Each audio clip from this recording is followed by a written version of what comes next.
Hey, car wizard. Oh, hey guys. You guys caught me Ferrari wrenching. I just had a vehicle come in today. I was actually planning to do some other video, and I decided when I saw the scenario that this car has, I knew you guys need to see this. You guys have got to see this. Let's move over from the Ferrari to this vehicle, and let's get started.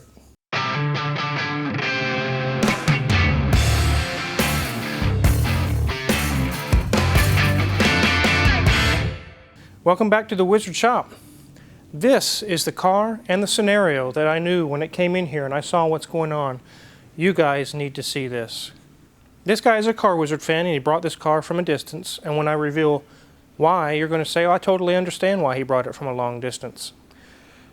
This is a 1997 Lexus LS400, and a lot of people have in the comment section wanted to see one of these. I've had them in the shop and hey, let's talk about that car. Well, we're going to talk about this car, and we're going to also talk about the interesting story behind why it's here. This is the reason why this vehicle is here. Many of you have made comments in the comment section that my prices are high. After today, when we see this, you're going to realize they are not. This is from a local Lexus dealer from where this customer lives. This is the estimate that they gave for a leak that he had, a power steering leak. Take a look at it. $5,206.03. They said the steering rack is leaking, the front brakes need to be done, a whole bunch of other issues. This is more than this whole car is worth. They've totaled his vehicle. Let's take a look at this car. Let's look it over. You guys are going to be really surprised in what we found, based on what they found and what I actually found. Let's compare the two. Let's get this vehicle up in the air and take a look.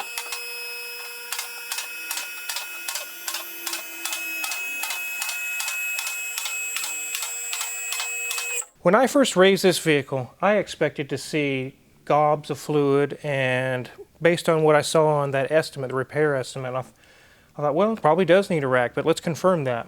So here we have the steering rack, and as we can see, it's not drenched with fluid. One of the ways that I check a steering rack to see if it truly is bad, other than road testing it, is to remove the bellows or the boots and actually look inside. Let's go ahead and do that, and according to the estimate we saw on that dealership estimate, these things should be pouring with fluid. Look guys, dry as a bone. Look inside there. Dry. Let's go look at the other side.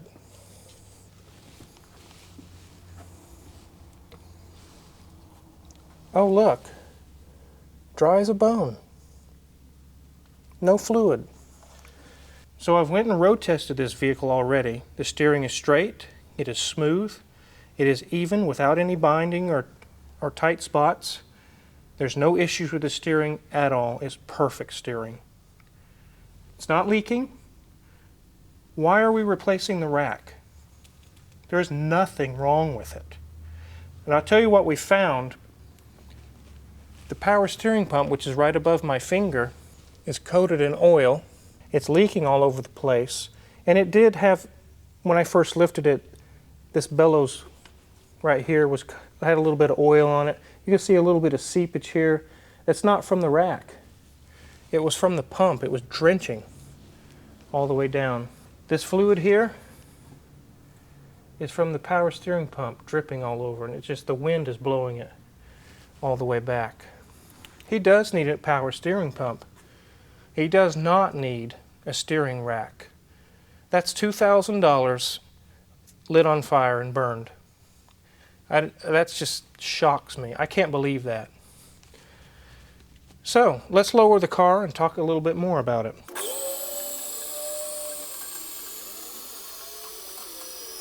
Let's go ahead and open the hood. Let's double confirm on the power steering pump. We'll talk about a couple other things that were on that list, the estimate that he came with. So let's go ahead and open the hood. So we have a few things moved out of the way already, the intake duct and some of the plastic shielding and covers and things of that nature. But right here is the power steering pump. And you can see where it's leaking back in the back. It's not the reservoir, it's the actual body of the pump. If I go and drive this car and come back, you can see on the floor 2 drips. It leaks that bad. It just drips and drips all over the place. Issue number 1 on that list was a power steering leak. Between the pump and the rack that they recommended, that would have been $3,500.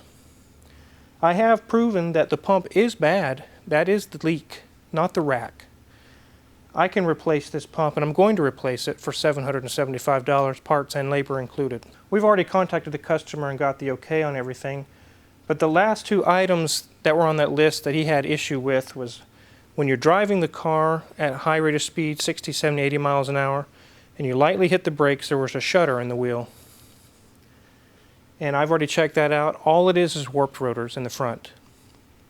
They wanted $518 to do the front brakes. And I've just never seen brakes be that expensive unless it's a Ferrari or something. I can do the brakes here for $250. Pads, resurface the rotors, and you'll have smooth as glass brakes after that. He also had his idle surges a little bit when he comes to a stop. I looked at the throttle body and there's gum and gunk all around it. Also, I'm going to clean the idle control valve. That'll take care of his idle issues. Start to finish, he's going to leave here with everything fixed properly for $1,200. That's the estimate I gave him. Not $5,600. You guys really need to be careful when you take these things to a dealership. I don't know that anymore. Back in the old days, it was like this was the highest level of technician you could find or this or that.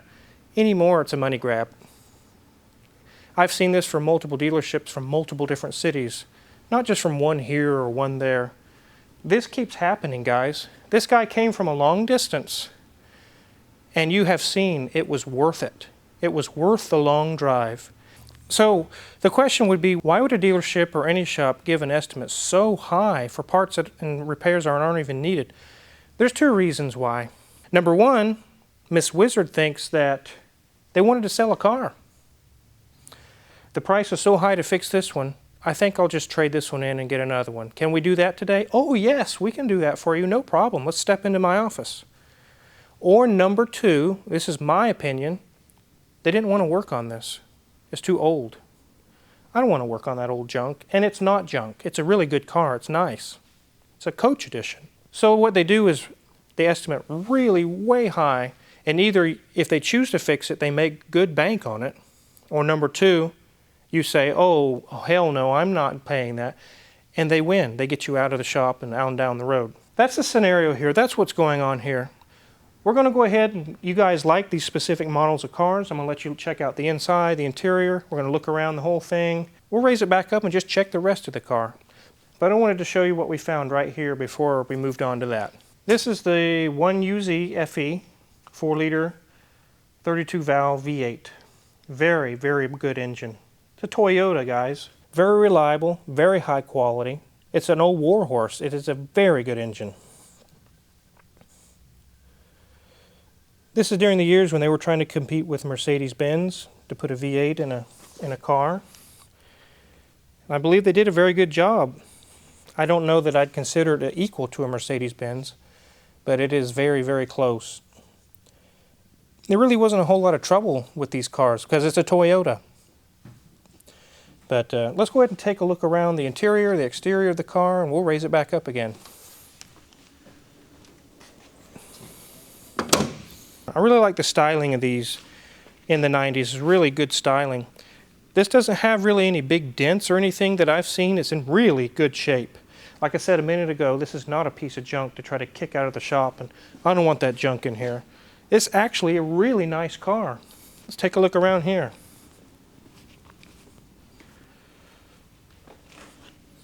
No dents, no rust.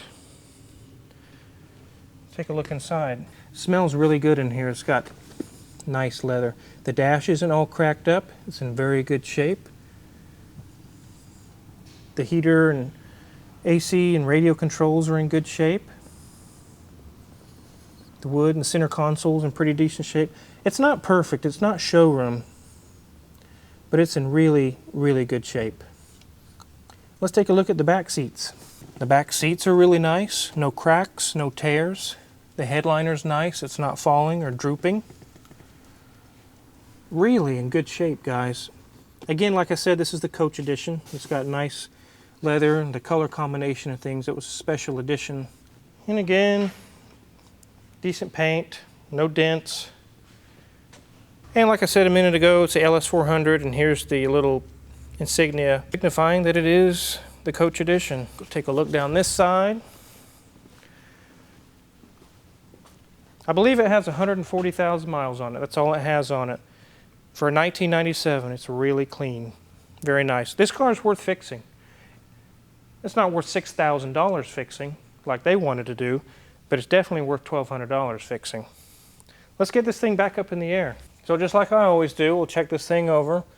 We'll check the radiator, and it's nice and dry. There's no drips, anything going on there. If there's a fan, I always like to move it in and out, make sure the water pump's not loose or something's wrong with the fan, and it feels good. The serpentine belt looks pretty good. You can see the ribs up there, and there are no cracks or chips or anything going on. Let's check these wheels and brakes over here. Nice and tight. We are going to be putting new pads and new rotors up front here. Let me check this one. Some people have commented that I don't put very much effort into it. I've never needed to. If these tie rods are loose, of inner or outer, you can test it almost with your pinkies. It just goes clunk, clunk, clunk, clunk. I'm not trying to be He-Man with it. It doesn't take much at all. So, all this wetness was from the power steering pump that we found leaking up there. Here is the flex joint. Looks good. It's very Mercedes-ish.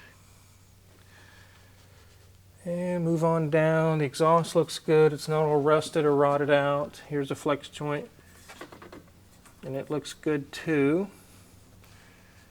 The differential isn't leaking at all. I've checked it and it's nice and full. Check for any looseness here. Nice and tight. The brakes look new in the back, or fairly new. Go check this one over here. Nice and tight. Looks like it's got new rear shocks, KYBs. Mufflers are in good shape. The whole car is really in good shape, especially once we get the issues that we found addressed. Really nice car. Well, I'm glad you guys could follow along, and I really wanted to show you guys that estimate. I was like, oh my goodness, my viewers need to see this. We're going to do all these repairs. We've got the okay from the customer, and we're going to have Junior Mint. You want to come on over? This is Christopher, but his name Junior Mint, that we call him, actually comes from Hoovy, from Hoovy's Garage. I didn't give him that name. You guys can thank Hoovy for that. He did that. I'm getting ready to turn him loose on this car and let him have at it since we got the okay from the customer. If there's any tools that I've used, or you want to know what kind of tools I use, check my Amazon affiliate in the link below. We also have merchandise for sale. Hit the subscribe button if you haven't already. Many more cool videos to come. I wanted to thank you guys again for following along, and thanks for watching. Are you ready, Junior Mint? Yep. You're ready, huh? Well, get your tools and have at it.